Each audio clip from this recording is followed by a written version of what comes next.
इल्लल्लाह मुहम्मदुर रसूलुल्लाह।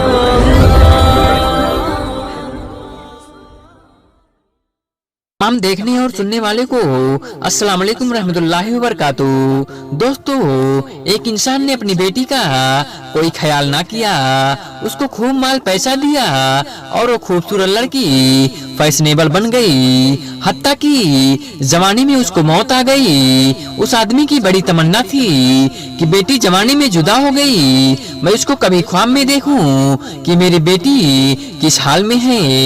एक दिन उसने ख्वाब में देखा कि अपनी बेटी की कब्र पर खड़ा है। अचानक उसकी बेटी की कब्र खुल गई तो क्या देखता है कि बेटी बेलिबास पड़ी है। उसने अपने जिस्म को छुपाया मगर उसकी हालत तो अजीब थी।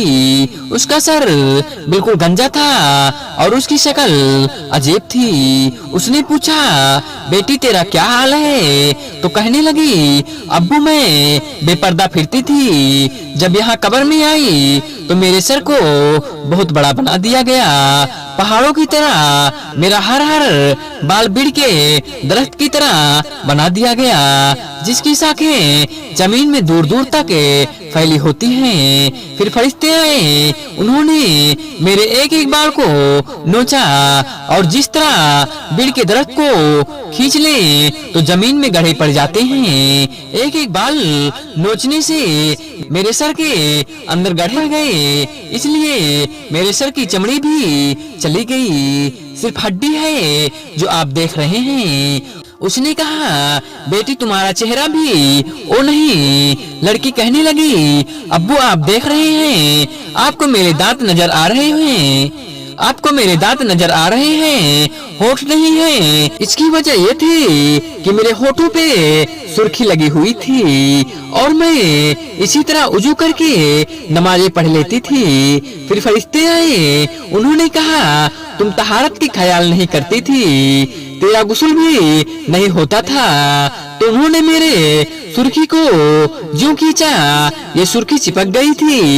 मेरे होठों को सुर्खी के साथ ऊपर और नीचे के दोनों होठ कट गए, इसलिए मेरे दांत नजर आ रहे हैं, होठ ऊपर नहीं है। फिर बाप ने कहा, बेटी तेरे हाथ की अंगुलियां जख्मी नजर आ रही हैं। फिर उस लड़की ने जवाब दिया, मैं दुनिया में नाखून पालिश लगाया करती थी, इसलिए फरिश्तों ने मेरे एक एक नाखून को खींच लिया, इसलिए अब्बू मेरे हाथ पर जख्म है, मेरे चेहरे पर जख्म है, मेरे सर पर जख्म है। मैं बता नहीं सकती कि दुनिया में आपने मुझे इतनी मोहब्बत दी थी, मैंने जो ख्वाहिश की आपने पूरी कर दी, मुझे इतनी मोहब्बत दी, मैं तो गम और परेशानी को जानती तक नहीं थी। शहजादियों की तरह आपने पाला, काश आप मुझ पर एक एहसान करते, मुझे कुछ दिन की समझ बता देते तो आज इस आजाम में गिरफ्तार ना होती। न मैं शोहर को बुला सकती हूँ, न मैं आपको पैगाम भेज सकती हूँ, अकेली यहाँ पड़ी हूँ। फरिश्ते आते हैं, हाथों में गज होते हैं और मुझे आजाब देते हैं, मेरे दुख बांटने वाला कोई नहीं है। इतने में उसकी आंखें खुल गई, तब उसको एहसास हुआ कि काश मैं अपनी बेटी को दीन सिखाता, मेरी बेटी आगे जाकर जन्नत की नियामतों में पल जाती।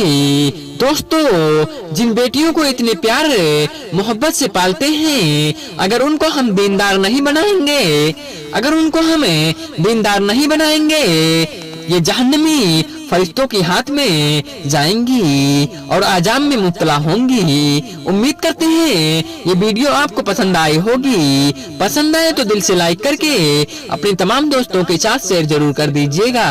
और हाँ, अगर इस चैनल पर पहली बार विजिट कर रहे हैं तो चैनल को सब्सक्राइब करके ऑल नोटिफिकेशन पर क्लिक जरूर कर दीजिएगा, ताकि हमारी आने वाली वीडियो की नोटिफिकेशन आपको मिलती रहे। तो चलिए दोस्तों, फिर मिलते हैं नई वीडियो के साथ। दुआओं की गुजारिश। अस्सलाम वालेकुम रहमतुल्लाहि व बरकातहू।